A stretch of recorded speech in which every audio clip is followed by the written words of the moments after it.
Louis Salamolin, vous vouliez ajouter quelque chose? Les grands brigandages de l'histoire de l'humanité commencent généralement dans le pâté dit religieux. Hein. Et là aussi, évidemment, ça a été très commode, étant donné qu'on faisait quelque chose de pas beau du tout, il était nécessaire de le justifier. Pour le justifier, il faut une idéologie. L'idéologie de saison, c'est la Bible, et par conséquent, on se sert de la Bible.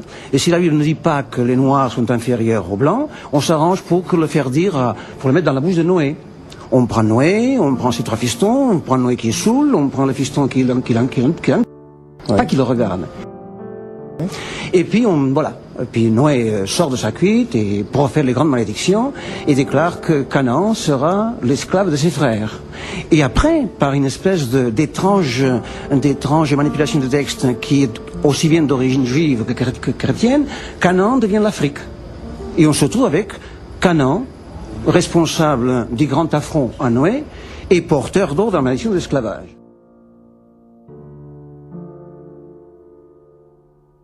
La tâche qui vous est confiée de remplir est très délicate et demande beaucoup de tact. Prêtres et pasteurs, vous venez certes pour évangéliser. Mais cette évangélisation s'inspire de notre grand principe, avant tout, les intérêts de la métropole.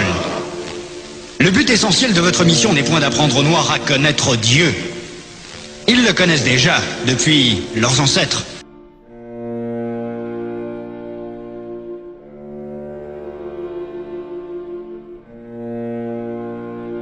Regardez les travaux énormes des colons d'un côté et des missionnaires de l'autre pour même sauver les trésors de l'Égypte. Bien sûr, on a tout volé, bien sûr, on a tout volé. Seulement, regardez, le fameux, le barrage d'Assouan, tout ça, toutes ces merveilles d'Égypte, tout ça, toutes ces découvertes archéologiques, c'est les affreux blancs qui ont tout volé. Mais s'il n'y avait pas eu les affreux blancs, tout ça, ça aurait disparu dans les sables de l'Égypte. Mais ils ont fait un travail colossal pour découvrir. Est-ce que les Africains ont étudié leur propre langue et tout ça? Qui est-ce qui a fait les dictionnaires de Baya quand j'étais à Berthois? C'est des missionnaires. Pardon, s'il vous plaît, reconnaissez quand même que dès qu'il y a de la colonisation, il y a des intérêts particuliers et il y a du mal. D'accord. Mais ne regardez pas seulement le mauvais côté, s'il vous plaît. Conclusion donc. Cette falsification des textes, ce qui suppose des évictions et des élections de documents. On en retient, on en écarte. Il y a des intérêts idéologiques au fait qu'on en retienne et qu'on en écarte, ce qui suppose également des inventions, des affabulations, des approximations. Et elles sont nombreuses, je vous dis, on a tout fait là pour que ça puisse tenir dans une séance, mais les contradictions et les invraisemblances sont considérables si on fait une lecture un peu fine des évangiles, ce qu'on ne fait jamais. On ne fait jamais une lecture fine des évangiles, on a toujours une lecture assez lyrique et imprécise. Tout ça témoigne pour une construction donc postérieure, lyrique et militante de Jésus. Jésus lui-même, donc, est un individu qui est fabriqué par ceux qui le nomment, par ceux qui l'écrivent et le racontent, mais qui ne l'ont pas connu, et qui synthétise d'une certaine manière, qui cristallise les aspirations millénaristes et apocalyptiques de l'époque. Il y a une espèce d'énergie à cette époque-là, on recycle le merveilleux, on fabrique du performatif, et on vous crée un personnage conceptuel qui est de plus en plus précis, le temps passant.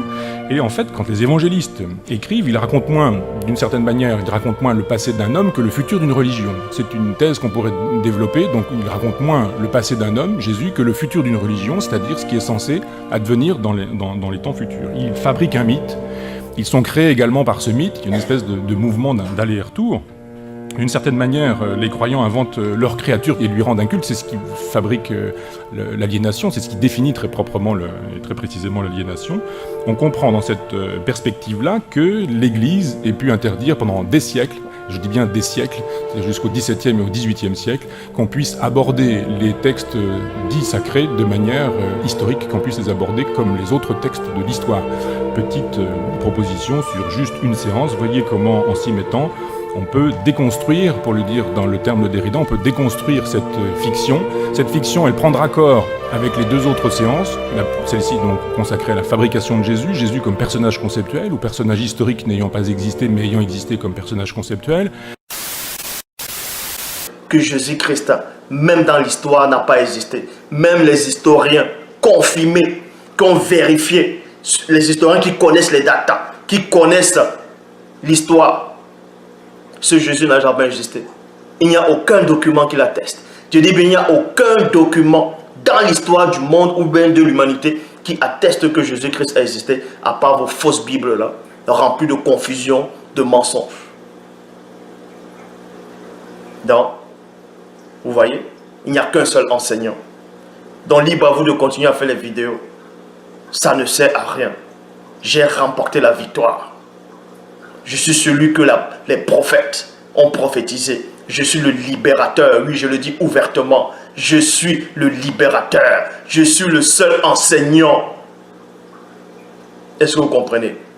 C'est moi qui tiens le sceptre royal maintenant. Lopa!